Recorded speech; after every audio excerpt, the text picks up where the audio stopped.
On today's Winning Cures Everything, it's Bowl Preview Part Number 2. We already did the CFP. We already did the Veterans Bowl on Saturday night.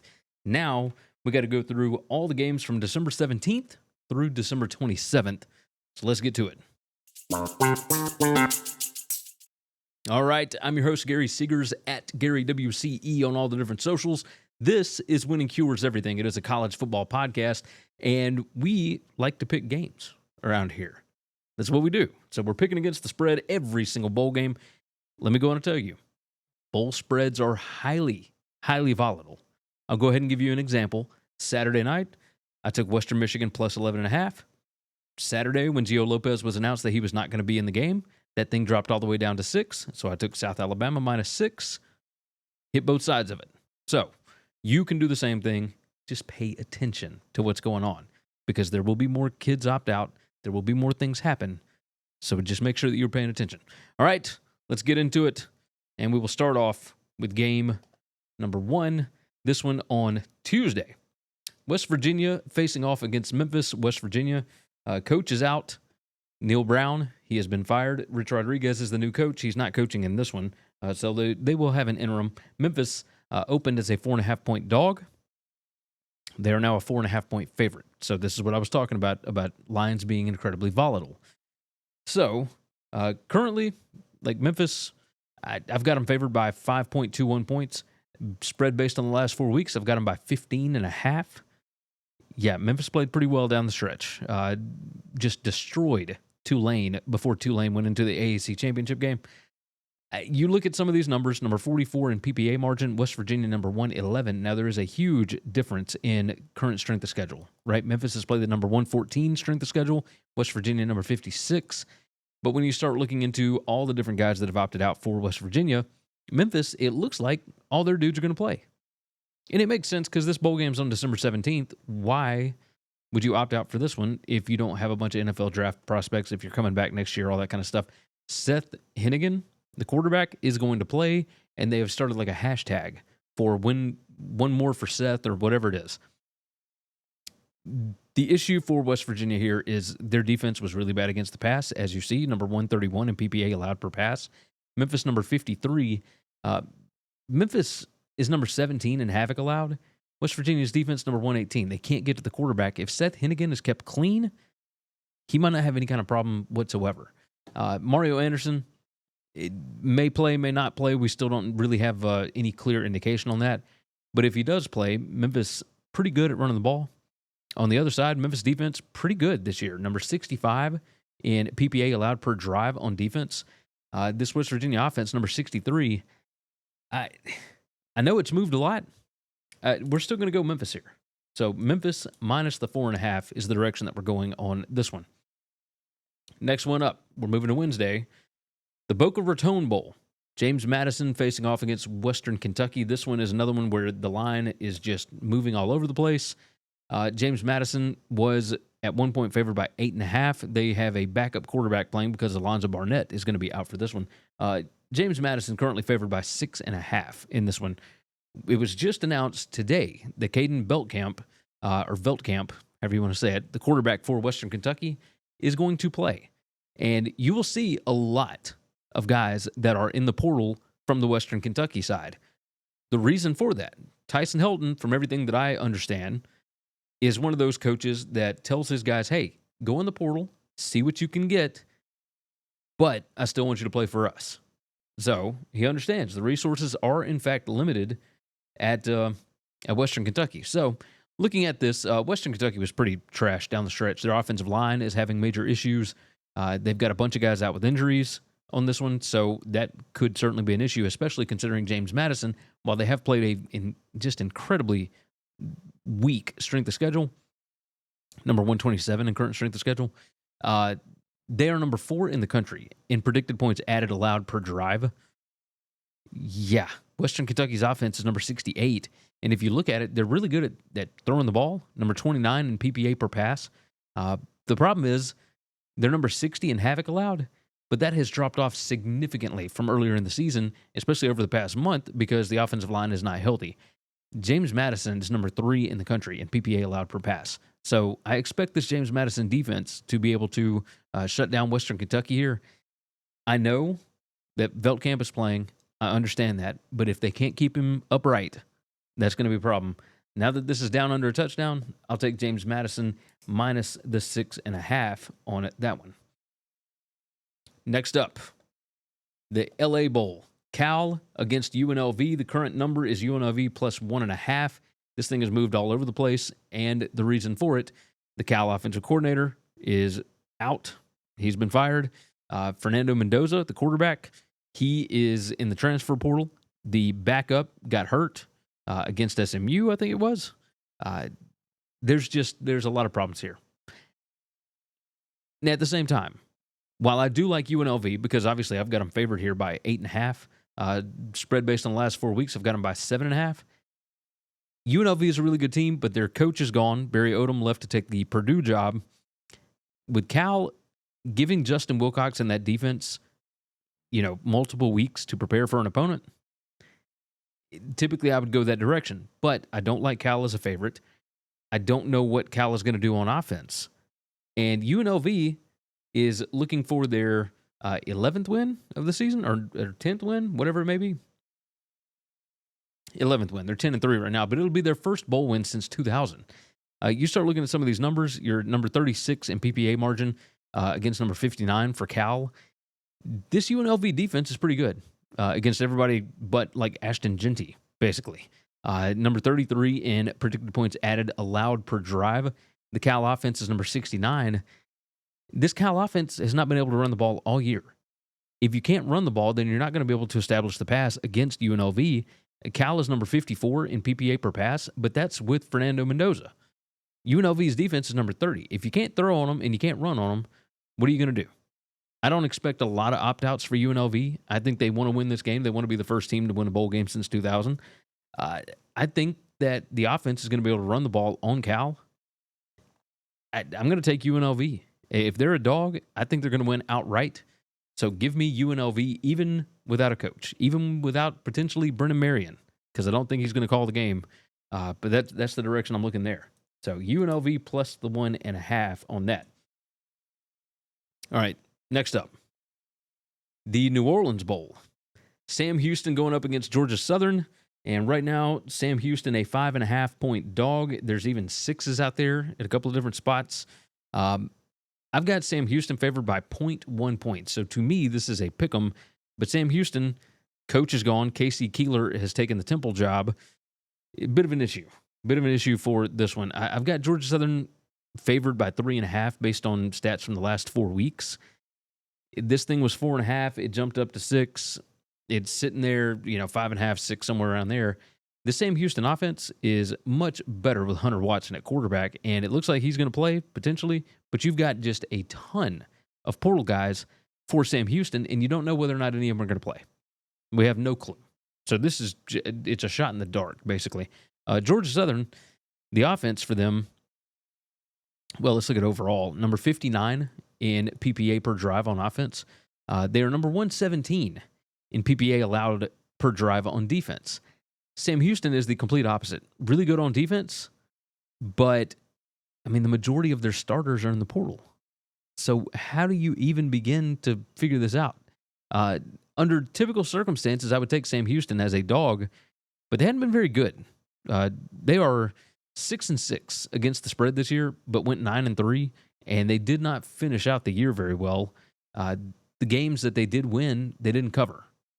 So, when they go up against better competition, they seem to not do so well, and I do think that Georgia Southern is better competition. I've got Georgia Southern power rated number 71. I've got Sam Houston number 89, and that's number 89 even with a 9-3 record. So while my numbers don't say it, because of the amount of guys that are in the portal, because of the special teams efficiency, which Georgia Southern's number 17 in this, I'm going to go with Georgia Southern minus the 5.5 here. I think that they've got more guys that want to play in this game, in my opinion. Just a guess. And the fact that they just got obliterated in last year's bowl game against Ohio, I don't think they want to go through that again. All right. The Cure Bowl. The Cure Bowl with Jacksonville State and Ohio. Two coaches that are already gone to different programs. Tim Albin, the Ohio coach, took the Charlotte job. Rich Rodriguez, the Jacksonville State coach, he is back at West Virginia. So you've got two interim coaches here. Let me go on and just tell you, I've got Ohio favored by half a point. My spread based on the last 4 weeks has got Ohio by 9.5. Jacksonville State can run the ball. Ohio, pretty good on defense against the run. And I say pretty good. They're number 5 in PPA allowed per rush, number 10 in yards allowed per rush, number 2 in rushing success rate allowed. Jacksonville State runs the ball 65% of the time. That's number 4 in the country for most offensive snaps that are running the ball. So, looking at this, I do think Jacksonville State's going to have some guys opt out or enter the portal, etc., right? But even if they didn't, Ohio has not had a single player enter the transfer portal. That is the kind of culture that Tim Albin has built. I don't know if he's told them, if you jump in the portal right now, I'm not going to take you to Temple. I don't know that they care. I don't know that any of these guys would want to go to Temple. But regardless, both of these teams, really bad strength of schedule, etc. I like Ohio a lot here. If you look at Ohio's offense, they are number 21 in PPA per rush. Jacksonville State's number 48. But if you start digging in, rushing success rate, Jacksonville State is number 83 in rushing success allowed. Ohio is number 32. Ohio runs the ball at nearly a 60% clip, number 13 most in the country. That's a lot. That's a lot. So offensive line yards, stuff rate, etc. And when you dive into power ratings, I've got Ohio number 58. I've got Jacksonville State number 73. And that's before you dive into coaching changes, etc. I am a fan of the Bobcats here. For whatever reason, they want to win their bowl games. And I think they're going to do the exact same thing here. They finally won the MAC. I don't think it's a letdown spot. I think that they are going to win this game. That's what I think. All right. Let me go ahead and tell you real quick about TicketSmarter. TicketSmarter.com, that's where you need to get your tickets. They are the best third-party ticketing vendor on the market. And it's a great Christmas present, right? Because everybody wants tickets to something. No matter what it is, they want tickets to concerts. They want tickets to AC/DC is going on tour. You can go get your tickets at TicketSmarter. You want tickets to the CFP games? TicketSmarter. Do yourself a favor. Save money each and every time that you buy tickets. Use the promo codes. WCE10 is going to get you $10 off an order of $100 or more. WCE20 is going to get you $20 off an order of $300 or more. That is the best way to go about it. TicketSmarter.com. Save some money each and every time out. It's not a one-time sign-up bonus kind of thing. Go put in those promo codes and think smarter with TicketSmarter. Along with that, if you haven't already, go and check out the BetUS College Football Show. Myself, Parker Fleming, and Kyle Hunter. We talk about every single game on the board, especially during bowl season, but we talk about the most interesting ones, etc., during the regular season. We're going to keep this thing rolling again next year. So make sure that you are subscribed over there. There is a link in the description. Make sure you are subscribed over there. All right.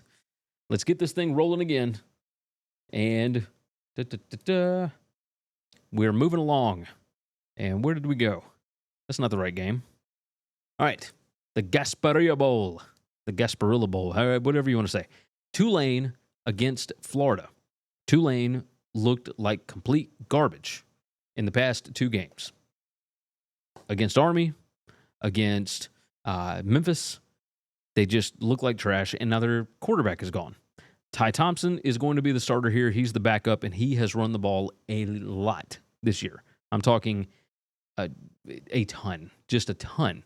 Darian Mensah has gone to Duke. Florida, a lot of guys injured, a lot of guys in the portal, etc. So they do have quite a few guys that are not playing. Florida has really good vibes right now. Tulane has really good vibes right now. This number is sitting at 14. Florida favored by 14. I think it's too many points. I know that Florida's got great vibes. This thing opened at 10.5. It's out to 14 now. And that's due in part to the fact that Darian Mensah is not playing. But Tulane, even with the 2 bad performances, number 3 in PPA per pass, I don't expect that to continue in this game because I don't think Ty Thompson is as good at throwing the ball as Darian Mensah. However, they don't throw the ball very much anyway. They only throw they throw the ball 39.02% of the time. They run it over 60% of the time, almost 61%. That's number 8 in the country. Ty Thompson is really good at running the football. And when you look at this, offensive line yards, stuff rate, etc., Florida's got a bunch of defensive linemen hurt. They got a bunch of their front 7 that are in the portal or injured or whatever. Tulane likes to pound the rock, and I think they're going to do the exact same thing here. Ty Thompson, this is a showcase game. He's already in the portal. He's looking for a new home, but he is going to start this game. He's going to play here. I expect him to do good things on offense. As far as the defense is concerned, DJ Lagway, of course, will be the starting quarterback for Florida. He has been for a while. Tulane number 8 in PPA allowed per pass. They haven't done so well against the run, but I don't think that Florida is going to be running the ball a bunch, right? And so I think 14 is just too many.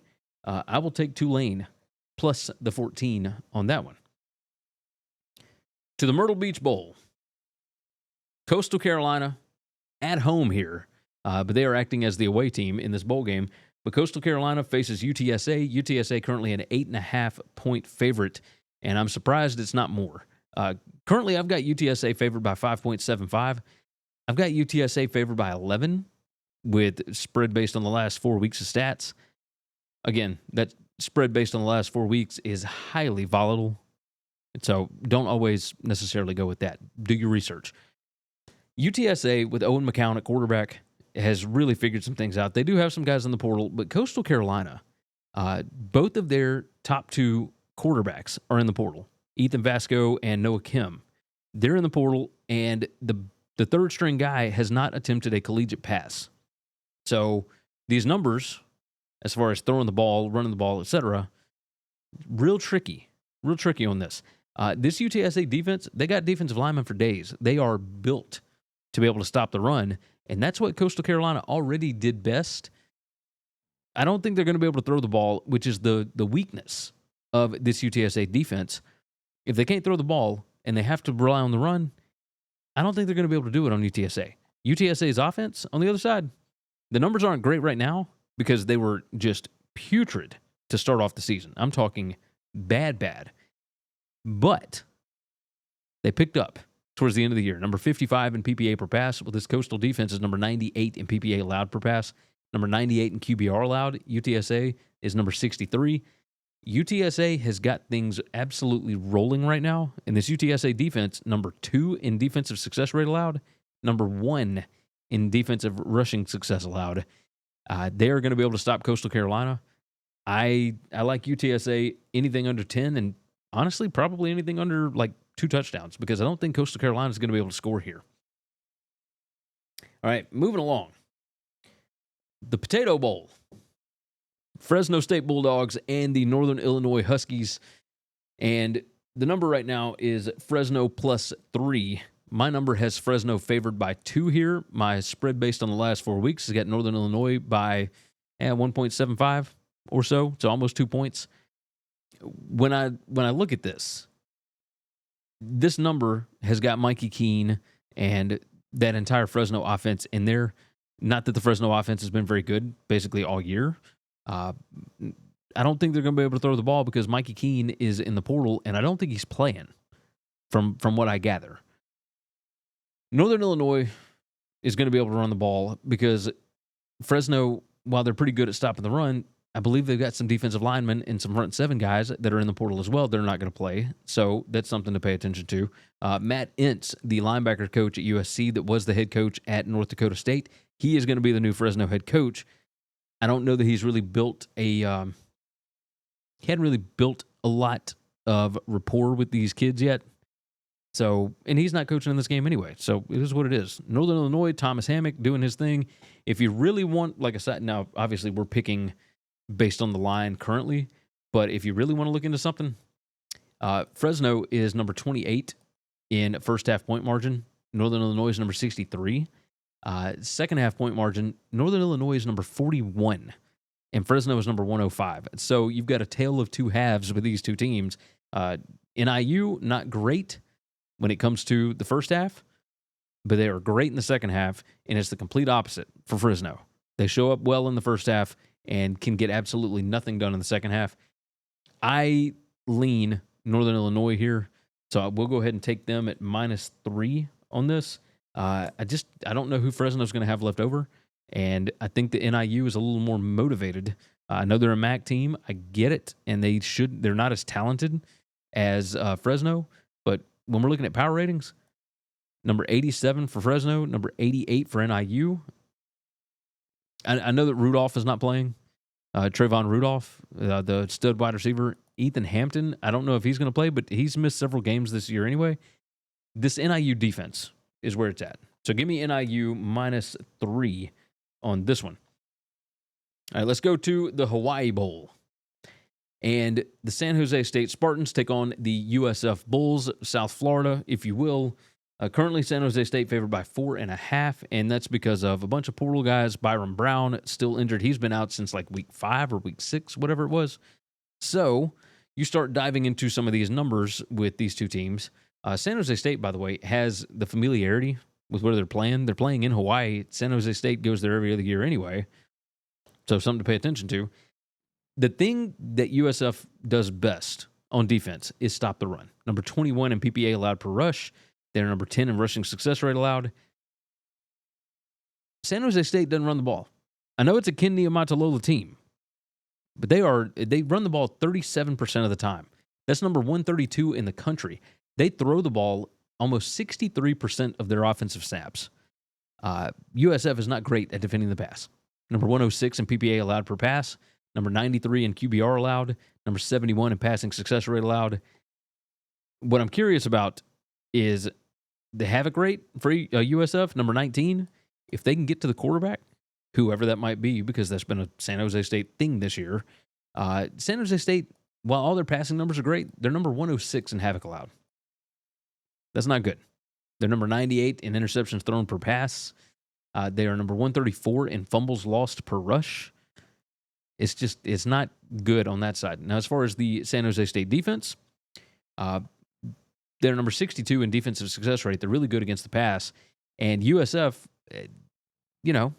they throw it 51.5% of the time, even though they're not good at it. That's what they do the most. They're number 114 in PPA per pass. I think they're still going to try and run it quite a bit. But if they do, San Jose State's defense is pretty good at stopping that. So I know that this number it's out there now. It's 4.5. I don't have a single number. USF played a lot better towards the end of the year, but I think they've got a bunch of portal guys, et cetera. I'm going to go with the team that's been down there that knows how to conduct themselves. I think USF might just look at this as a vacation. So I'll take San Jose State minus the 4.5 on that one. All right. The Sports Bowl. Toledo going up against Pitt. And this is the game above Sports Bowl, whatever that is. It's a new one, but it's the same one that's at Ford Field out in Detroit. Might as well be the Little Caesars Bowl or whatever it is. But Little Caesars got the NFL now. They don't need a low-level bowl game, whatever. So Pitt and Toledo, currently Pitt is favored by 7.5, and Pitt was just atrocious down the stretch. Cade Bell came in, the offensive coordinator, and he, from Western Carolina, he changed things up. Their pace of play is just outrageous. They're number 45 in offensive plays per game, but they are number 128 in defensive plays allowed per game. They go fast, really, really fast. And if it's not clicking, that means a lot of 3 and outs for your offense. So that's not good. Not good. Pitt, really good at defending the run. They do have several defensive linemen that are going to be out in this one. In Toledo, so my numbers have Pitt favored by 2 in this. Toledo is going to have several guys opting out. I don't think it's nearly as many as Pitt has opting out. My spread based on the last 4 weeks has actually got Pitt favored by 10. Toledo lost to Akron the last week of the year. That's not good. But I will tell you, as much crap as I've talked about Jason Candle on this show in the past for not being able to show up in big spots when they are favored, they're really good when they're underdogs. Toledo always seems to show up when they're a dog. And Vince Karras is the defensive coordinator. Yeah, right there, Vince Karras. I expect this defense to come out swinging. And, you see the numbers here. Number 29 in PPA allowed per pass. Number 52 in PPA allowed per rush. I don't know who all Pitt is going to have actually play. 7.5 feels like too much for me. I'll take Toledo plus the 7.5. I think they're going to keep this one relatively close. And, maybe give the MAC something to cheer about, right? All right. Next up, The Guaranteed Rate Bowl. Oh, boy. Kansas State and Rutgers in this one. And currently, Kansas State favored by 6.5. The number has come down. There is a +7 out there if you like the Rutgers side. Kansas. So let's talk about this. Rutgers, a Big Ten team, has the number 72 current strength of schedule. That is crazy to me that one of the P2 leagues has somebody that has a strength of schedule that weak. The Rutgers offense, when they get put in 3rd and long or 2nd and long or whatever, the offense seems to do okay. Number 54 in PPA per passing down. They are number 53 in success rate. They are not in passing situations very often, and Kansas State doesn't have to defend that very often. They're number 8 they do have to defend it more than most people. They're number 2 in pass down rate. They are number 8 in standard down PPA, so Rutgers is going to be behind the chains a lot, I think. Number 7 in standard down success rate allowed is Kansas State's defense. Kansas State on offense. If Rutgers cannot stop the run, which they are number 122 in PPA allowed per rush, number 117 in rushing success rate allowed, number 105 in yards allowed per rush. Kansas State, number 14 in PPA per rush, even if DJ Gittens, the starting running back, is out, and he's run for like 4 times as many carries as the backup running back, Dylan Edwards is the backup. If they are able to run the ball the way that they want to, this is not going to be an issue whatsoever. Kansas State will be able to run all over this team, and I know they've got some guys that are sitting out, but man, I still think they're going to be able to run the ball with Avery Johnson, with Dylan Edwards. I think they're going to be just fine. And if that's the case, it won't be an issue. So I think that's what's going to happen here. I like the Kansas State defense. They did not play well towards the end of the year, but they were still in tight games, right?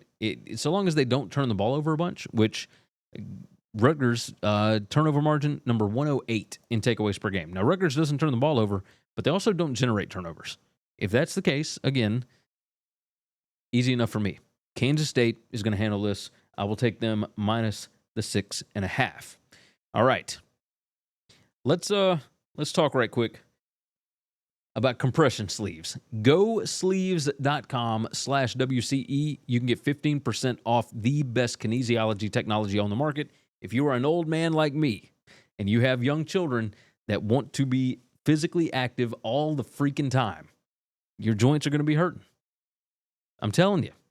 So do yourself a favor. They got compression sleeves, socks, things for your elbows, sleeves for your elbows, compression shirts, etc. And they got like this cooling gel that helps out as well, kind of seeps into the skin, makes your joints feel better.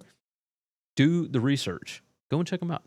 GoSleeves.com/WCE. That WCE promo code is going to get you 15% off. And I believe they can still ship it and get it to you in time for Christmas.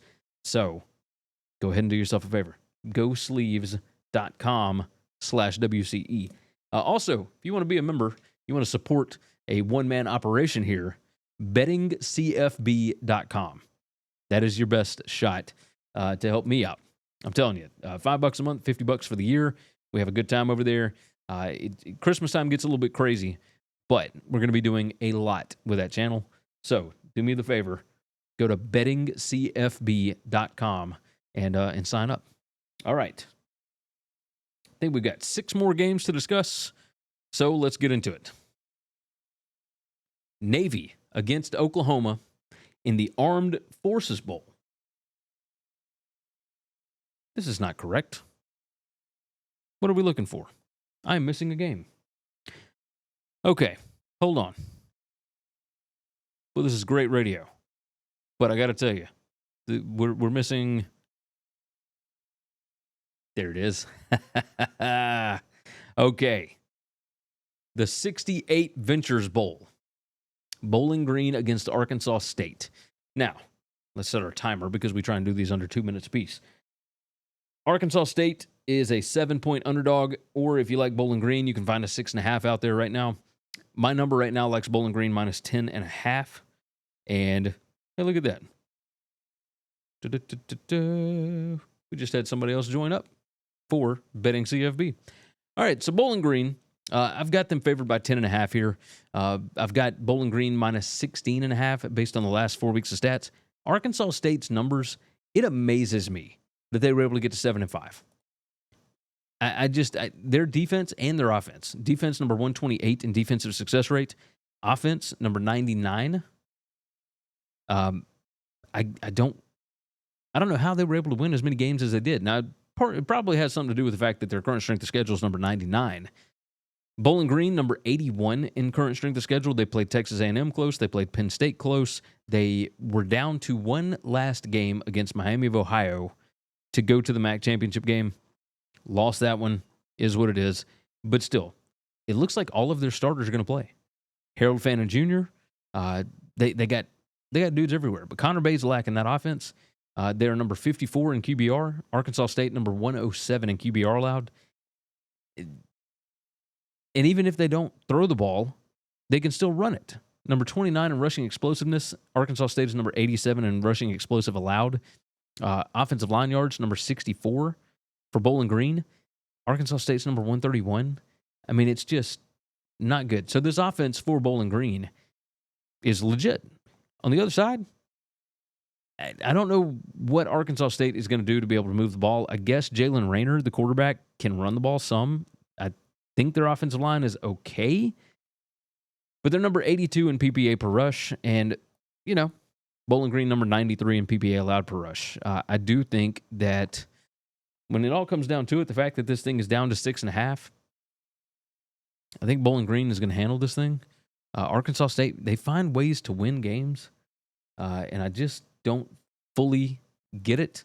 But Bowling Green, I am high on the MAC this year. I might need to rethink this. But yeah, I will pass on Arkansas State here. Give me Bowling Green minus the 6.5. Now, the Armed Forces Bowl, Navy and Oklahoma. This is the one that I was talking about earlier. All right, right now, this thing is all over the place as far as the line. Navy is an 8.5-point underdog some places, 7.5 in some places. The one thing you don't want to do is play against a service academy in a bowl game. I mean, this one's on December 27th. This is a terrible spot for Oklahoma.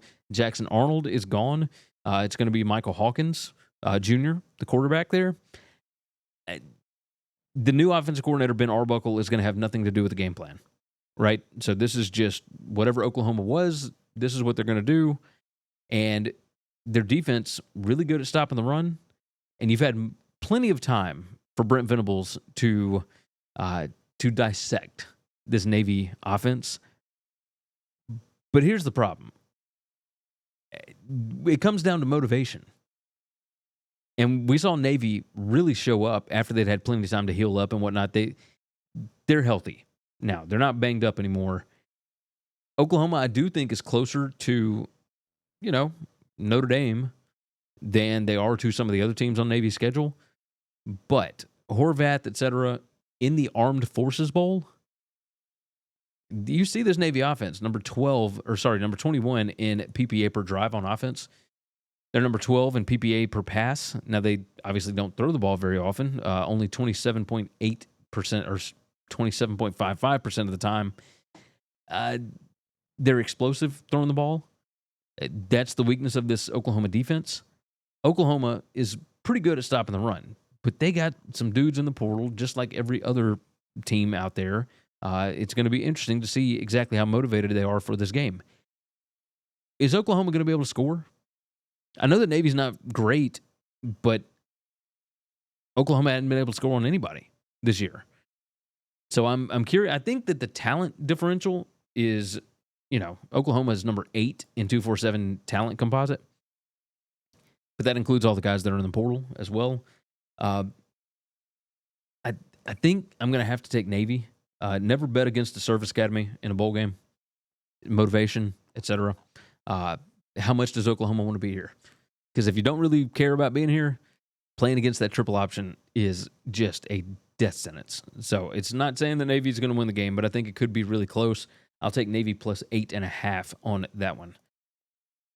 The Birmingham Bowl. Vanderbilt and Georgia Tech. Currently, Georgia Tech favored by 2.5. And I would have loved to have bet on either one of these teams. either one if they had been playing anybody else in a bowl game. Instead, they're playing each other. Smart kid school versus smart kid school. Power rating wise, I've got them really, really close. Number 48 for Georgia Tech, number 51 for Vanderbilt. Strength of schedule, both of them have played top 15 strengths of schedule. Georgia Tech, number 33 in strength of record. Vandy, number 40. Who's going to travel? Who's got the most fans? Like, Nashville's what, 2.5 hours from Birmingham? Atlanta is 2.5 hours from Birmingham. I mean, this is a pretty close spot for for fans of both of these teams. Vanderbilt, number 1 in special teams efficiency. They're number 26 in turnover margin. They don't turn the ball over hardly ever. They're better at generating turnovers as well. Penalties per game, it's pretty much a wash. Penalty yardage is pretty wild. That's a pretty sizable difference, like 14 yards per game difference. When I look at this, Georgia Tech, I've got them favored by 1.5. I've got Georgia Tech favored by 8 based on spread or stats from the last 4 weeks. And that includes a win against Miami and a 8 overtime game against Georgia for Georgia Tech. Vanderbilt, as a dog, typically has done pretty well this year. They didn't do as well against Tennessee at the end of the year. They were pretty banged up. At this point, you're going to have like a month between games. Vanderbilt, I think, is going to be fired up for this one. Georgia Tech, I assume, from everything I've heard, really would have liked a different bowl game. But who knows at that point. I will take Vanderbilt in this one. I think that the intangibles are bigger on the Vandy side.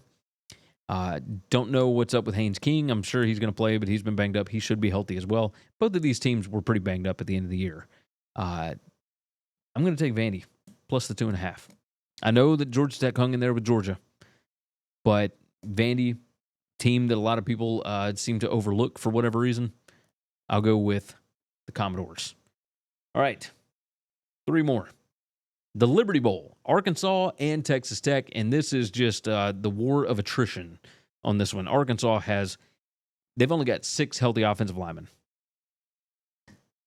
I mean, what do you even want to do in that spot? I mean, this is a terrible, terrible spot for Arkansas.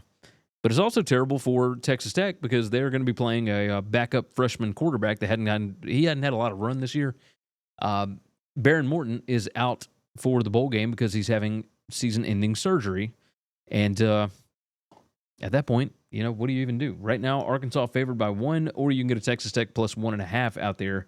Again, lines are volatile, is what it is. This thing opened as Arkansas favored by 2.5. It got all the way out to Texas Tech -3. Now it's all the way back over to Arkansas being favored. Who's got the depth? Like, none of these numbers even matter. Arkansas, I think some of their offensive weapons are going to be sitting this one out. Who cares the most?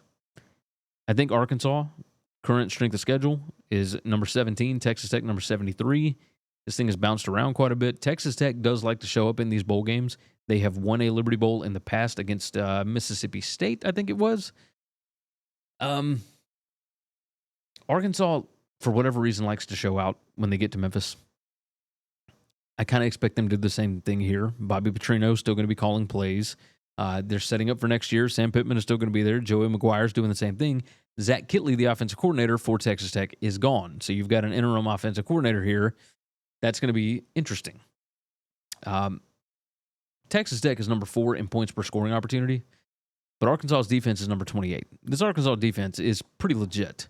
They're number 55 in defensive success rate allowed, but they're number 20 in rushing success allowed. And Taj Brooks is really what this offense is going to lean on, I think, if he even plays. Yeah, give me Arkansas. Like, who knows at this point what to expect from either one of these teams? But even with all the opt-outs and everything else, I'll take Arkansas to cover. Because really all they could do is win the game. Arkansas -1. 2 more to go. The Holiday Bowl. San Diego, Washington State against Syracuse. And right now, this thing jumped up a lot today. Syracuse by 10.5, or you can find an 11 out there if you like Washington State. My numbers have Washington State by 0.1 points. My spread based on the last 4 weeks has Washington State minus 13. Make it make sense. Anybody, make it make sense. Washington State's offense is awesome. They have been all year. But their quarterback, John Mateer, has entered the transfer portal. I don't think he's going to play in this game. He will be playing elsewhere next year. The offensive coordinator, Ben Arbuckle, is gone.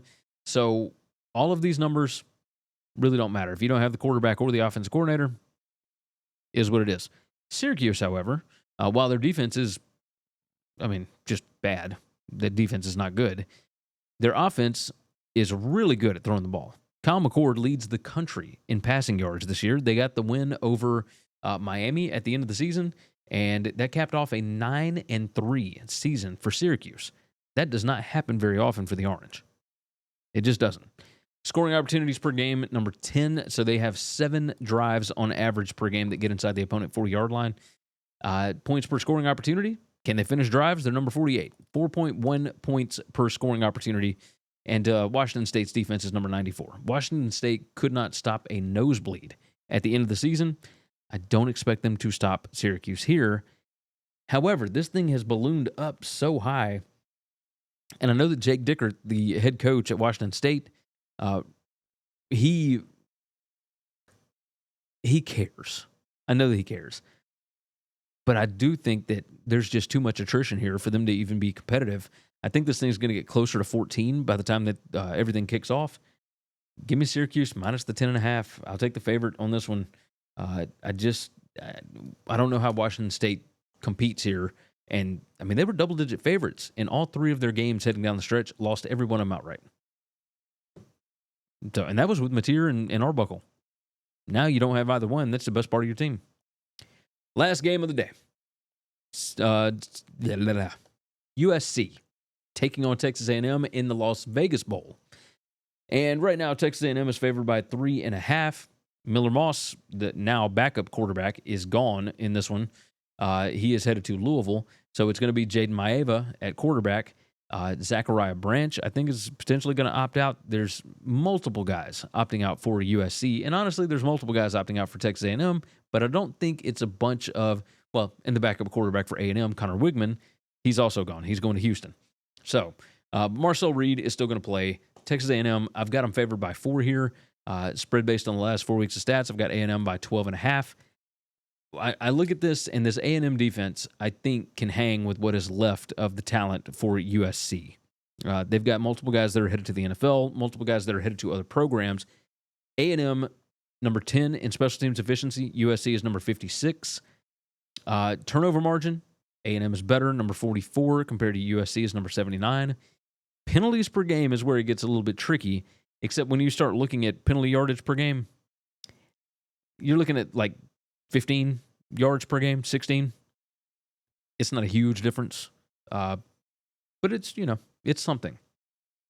A&M, I think, is incredibly,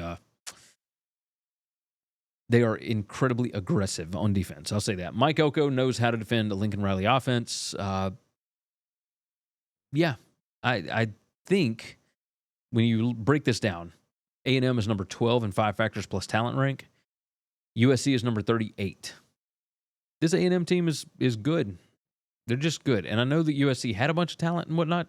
Number 15 compared to A&M number 7. But A&M, I think, has more left over. A&M, I had number 15 in my power ratings. USC, number 31. I think that A&M should be significantly better in this game. I will take them to cover 3.5 on that. All right, let's recap it. Right now, we've got Memphis minus 4.5, James Madison minus 6.5, UNLV plus 1.5, Georgia Southern minus 5.5, Ohio minus 3, Tulane plus 14, UTSA minus 8.5, Northern Illinois minus 3, San Jose State minus 4.5, Toledo plus 7.5, Kansas State minus 6.5, Bowling Green minus 6.5, Navy plus 8.5, Vandy plus 2.5, Arkansas minus 1, Syracuse minus 10.5, Texas A&M minus 3.5. We got 21 games to go after this. If you missed the CFP stuff, that was last week. So the first round games, I've already talked about those. Don't forget about the BetUS College Football Show. We're going to go way more in-depth on these games on that show. So click the link in the description. Make sure that you are subscribed over there. Don't forget bettingcfb.com. Don't forget GoSleeves.com/WCE. Don't forget TicketSmarter. Use the promo codes WCE10 and WCE20. With that said, take care of yourself, take care of each other. God bless college football, and hopefully all of your tickets cash this week. Thanks for listening to Winning Cures Everything. Make sure and follow me on Twitter @GaryWCE. If you want to toss in a question, you can email me, Gary@winningcureseverything.com. Make sure and hit that subscribe button, and we'll see you next time.